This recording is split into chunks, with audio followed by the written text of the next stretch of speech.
Bismillahirrahmanirrahim. Assalamu alaikum wa rahmatullahi wa barakatuh. Bienvenue de nouveau dans une petite parole en religion. Je commencerai par un verset, A'udhu billahi minash shaitanir rajim, Bismillahirrahmanirrahim, dans le verset du l'Isra wal Mi'raj.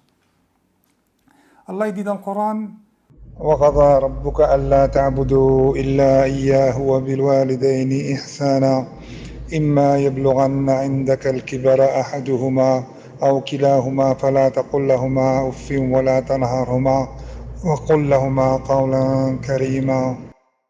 Mes chers frères, mes chères sœurs, c'est un verset il est d'une très très grande importance, surtout dans la période dans laquelle on vit. Donc je vous lis le verset en français, hein? Et ton Seigneur a décrété n'adorer que lui, qu'Allah. Pas d'association à Allah dans l'adoration. Et marquer de la bonté envers qui? Les parents, père et mère. Si l'un d'eux ou tous deux doivent atteindre la vieillesse auprès de toi, alors ne leur dis pas ouf, ouf. Tu sais, je vais en débattre un peu tout à l'heure. Et ne les brusque pas. Ne les quoi? Brusque pas. Mais adresse-leur des paroles respectueuses. وَقُلْ لَهُمَا قَوْلًا كَرِيمًا. Donc, ce que je déplore, c'est que quand je vois nos jeunes qui manquent de respect envers leurs parents, le fait de dire le vieux, la vieille, ça veut dire quoi le vieux et la vieille? Hein? Ils l'ont pas mis au monde, sa mère n'était pas là elle était enceinte de lui pendant 9 mois. Elle a compté les étoiles pour lui. Lors de elle a tellement subi la mère, Meskina. C'est pour ça que quand un Nabi sallallahu alayhi wa sallam, il y a un prophète qui est venu vers lui, il lui dit envers qui dois-je me comporter le mieux? Vers qui dois-je me comporter le mieux? Le prophète Mohammed sallallahu alayhi wa sallam lui dit la mère. Et après il lui redemande envers qui, Nabi sallallahu alayhi wa sallam? Il lui dit la mère, ta mère. Il lui redemande une troisième fois. Il lui répond la même chose, ta maman. Là je leur dis, hein, maman, maman, maman. 3 fois le prophète Mohammed sallallahu alayhi wa sallam lui dit ta mère, ta mère, ta mère. Et après la 4e fois ton père. Pourquoi? Parce qu'elle a enduré, elle a sacrifié, elle a été patiente pendant des mois et des mois, elle l'a élevé, elle l'a éduqué, elle faisait des nuits sans sommeil à cause de lui. Des fois, le mari, s'il est gentil, il l'aide de temps en temps. Et après, lorsqu'il grandit, qu'est-ce qu'il dit? Le vieux et la vieille, ou bien il hausse le temps sur eux. Avant qu'ils aient atteint la vieillesse, il leur dit: tiens, tu m'énerves, oh le vieux, casse-moi pas la tête, me prends pas la tête. Ça veut dire quoi? Vous croyez que vous allez vous en tirer le jour de Qiyamah? Vous croyez que vous allez vous en tirer? Et je parle spécialement à ceux qui machallah, vont à la mosquée 5 fois par jour, ils prient, lisent le Coran, et qui manquent de respect envers leurs parents. Le prophète sallallahu alayhi wa sallam, il a dit, le paradis se trouve au pied de la mer. Et ça, vous les hadiths, tout ça, vous les mettez où? Vous croyez pas aux hadiths ou quoi?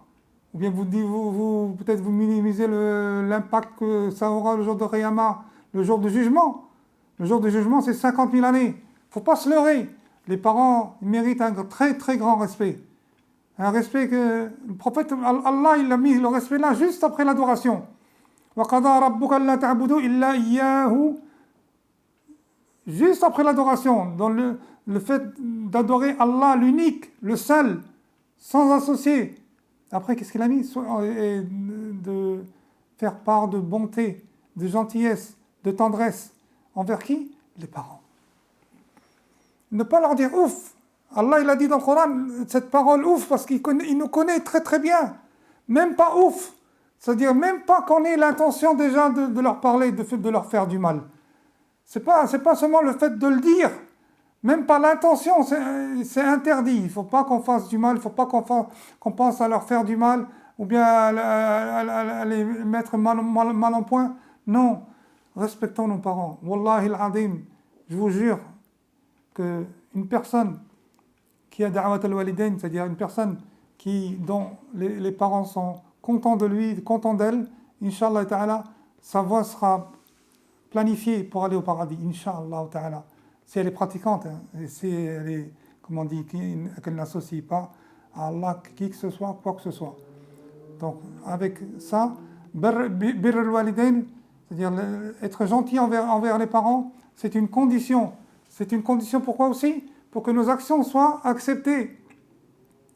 C'est pas le fait de dire oui, je vais à la mosquée, bien je vais au Hajj, ou bien je vais avec des amis aller étudier chez un cheikh. Non, t'as beau étudier ce que tu veux étudier, t'arriveras à rien si t'as pas la bénédiction de tes parents. Tu n'arriveras à rien, chers frères, chères sœurs, mettez-vous bien ça dans la tête. Le respect des parents, c'est une condition sine qua non pour que nos actions soient acceptées de la part d'Allah subhanahu wa ta'ala, pour qu'Allah soit proche de nous, pour qu'Allah soit avec nous, pour qu'Allah subhanahu wa ta'ala soit content de nous. Il faut qu'on soit content, il faut qu'on prenne soin de nos parents. Même pas ouf, même pas l'intention de dire ouf. Ça se peut que lorsqu'ils deviennent vieux, lorsqu'ils deviennent âgés, hein, à cause de peut-être qu'ils sont malades, ou bien peut-être qu'ils sont faibles, peut-être qu'ils osent le ton, peut-être qu'ils nous demandent. Nous, il faut qu'on se taise, qu'on soit patient, et qu'on l'avale comme un médicament qui est amer. C'est nos parents. Il faut qu'on soit patient pour Allah, hein, pour l'amour d'Allah, c'est tout. Et avec ça, Inch'Allah, on rentrera au paradis. Mettez bien ça dans votre tête. Surtout ceux qui pratiquent, faut pas penser que ça y est, vous avez la carte de l'entrée du paradis, vous avez le passeport pour entrer au paradis. Wallah al-Adim, si vous avez négligé les droits des parents, c'est à revoir. Revoyez votre aqidah, revoyez votre croyance. Barakallahu fikum, Inch'Allah, on se voit dans une prochaine vidéo très très bientôt. Barakallahu fikum, wassalamu alaikum wa rahmatullahi wa barakatuh.